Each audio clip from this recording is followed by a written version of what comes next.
Птичка та ясная зорями світила у Вифлеємі.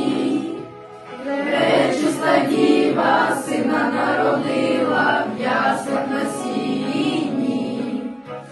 Пречиста діва сина народила в яслах на сіні. Слава Богу, слава на висоті, на землі мир спокій. Слава вгорі, мир на землі, людям добра воля. Слава Богу, слава на висоті, на землі мир спокій. Слава вгорі, мир на землі, людям добра воля.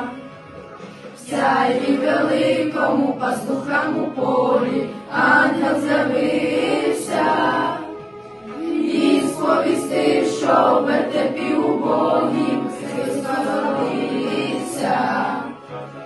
Він сповістив, що в вертепі убогім Христос народився. Слава Богу, слава на висоті, на землі мир спокій. Слава вгорі, мир на землі, людям добра воля. Слава Богу, слава на висоті, на землі мир спокій.